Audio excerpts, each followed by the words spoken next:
تو پھر جتنا دین کا کام جس نے زیادہ کیا اتنا ہی وہ اللہ کا مقرب ہوگا، اللہ کا قرب اس کو اتنا ہی زیادہ ملے گا۔ تو یہ لوگ دھرتی کی زینت ہیں، اور ان لوگوں نے اندھیرے مٹائے اور رسول اللہ صلی اللہ علیہ وسلم کے مشن کے حضور کی فکر کے وارث ہوئے، اور انہوں نے آفاق کے اندر سے ظلمتیں دور کر کے چراغاں کیا۔ تو ان لوگوں کی دنیا کی اس زندگی کے اندر بھی ہمیں قدر کرنی چاہیے، اور جب یہ چلے جائیں تو ان کے فکر کے دیے کو بجھنا نہیں چاہیے۔ ہم اپنے خون کے چراغ ڈال کر کے، خون کا تیل ڈال کر کے ان کے چراغوں کو روشن رکھیں اور ان کو تابندہ و چمکدار رکھنے کی کوشش کریں۔ میں خراج عقیدت پیش کرتا ہوں اس خاندان کو، اس درس گاہ کے دیوار و در کو خراج عقیدت پیش کرتا ہوں۔ یہ منظر جو تھوڑی دیر قبل میری آنکھوں کے سامنے تھے اور آپ نے بھی دیکھے، یہ مقصود ہے، اور ہمیں اس طرف آنا چاہیے۔ ہمارے مدارس آباد ہوں گے تو یقیناً اہل سنت کے چمن میں بہار رہے گی، چونکہ قیادت یہاں سے نکلے گی، اور جو قیادت پھر اہل سنت کو سنبھالا دے گی۔ آج ممبر و محراب اور ہمارے اسٹیجوں کے اوپر کون لوگ ہیں اور وہ دین کی کیا شکل اور صورت پیش کر رہے ہیں، یہ کسی سے مخفی نہیں ہے۔ آج اگر ہم اس عنوان سے بات کرتے ہیں تو لوگ کہتے ہیں کہ تم سخت گیر ہو گئے ہو، ذرا ہاتھ ہولا رکھو۔ تو میں کہتا ہوں جس کے گھر کو آگ لگی ہوگی وہ چیخے گا نہیں۔ آج ہمارے وسائل کن لوگوں کے پاس جا رہے ہیں؟ ان مسخرے لوگوں کو اپنے اسٹیجوں سے اتارنا پڑے گا۔ ہم مسلک کے اندر تطہیر کے عمل کو شروع کریں اور ان لوگوں کی قدردانی کا کلچر متعارف کروائیں۔ میں پرسوں درسوں کہیں تھا تو میں نے وہاں مدرسے میں لوگوں سے پوچھا کہ آپ کے مدرسے کے اندر جو سینئر استاد ہے اس کی تنخواہ کتنی ہوگی؟ 15,000 روپیہ۔ جو صبح اٹھتا ہے اور اسباق کی تیاری کرتا ہے اور صبح سے لے کے شام تک پڑھاتا ہے، رات کو مطالعہ کرتا ہے، تو اس کو آپ مہینے کے بعد 15,000 روپیہ دیتے ہیں۔ مجھے کوئی شخص گھر کا کچن چلا کے دکھائے ایک مہینے 15,000 روپے میں۔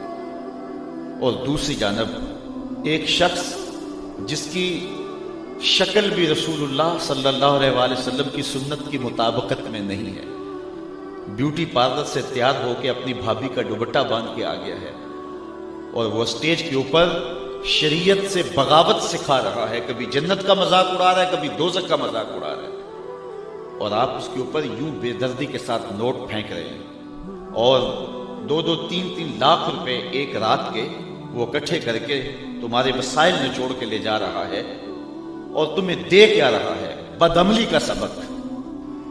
ہرے تو کیڑی جنت دا کرنا ہے تذکرہ، یہ ہمارے اسٹیج میں پڑھا جاتا ہے، اور لوگ اس پہ جو ہے وہ نوٹ پھینک رہے ہوتے ہیں۔ میں نے کہا صاحب اسی جنت کا تذکرہ جس جنت کے لیے حضور ہاتھ پھیلا کے دعائیں مانگتے تھے، اسی جنت کا تذکرہ جس کے لیے میرے حضور نے فرمایا رب سے مانگو تو جنت الفردوس مانگو۔ قرآن کے ورق ورق پہ جنت کی تحریر دلائی گئی، جنت کے نقشے بیان کیے گئے، جہنم سے ڈرایا گیا، لیکن یہ یہاں کھڑا ہو کر کے کتنی جرأت اور کتنی بہادری کے ساتھ کہہ دیتا ہے کہ ہرے تو کیڑی جنت دا کرنا ہے تذکرہ، اور یہاں جنت کا مذاق اڑایا جا رہا ہے، کبھی جہنم کا مذاق اڑایا جا رہا ہے۔ مجھے دیکھ کے جہنم کو آئے پسینہ۔ ہمارے استاد تھے، فرمایا کرتے تھے آج تیرے منہ میں طوطی بولتا ہے، جو کہنا ہے کہہ لے، یہ تو قیامت کے دن پتہ چلے گا پسینہ کس کو آتا ہے۔ حضرت شیخ احمد مجدد الفسانی علیہ رحمہ فرماتے ہیں جنت اللہ کی رضا کا مظہر ہے اور جہنم اللہ کے قہر و غضب کا مظہر ہے۔ جنت مانگنے کا مطلب یہ ہے رب کی رضا مانگنا، اور جہنم سے پناہ طلب کرنے کا مطلب یہ ہے اللہ کے قہر و غضب سے پناہ چاہنا۔ اور یہاں ممبر پہ کھڑے ہو کے مساجد کے اندر، محافل نات کے اندر لاکھوں روپے اس کام کے لیے صرف کیے جا رہے تھے۔ یہ گمراہی پھیلانی تھی تو میڈیا تھوڑی پھیلا رہا ہے، انٹرنیٹ کے ذریعے تھوڑا گند پھیل رہا ہے کہ مذہب کے نام پہ تم پیسے اکٹھے کر کے لوگوں کو بلا کے بے خوف کر رہے ہو جہنم سے، اور جنت کا تمسخر اڑا رہے ہو۔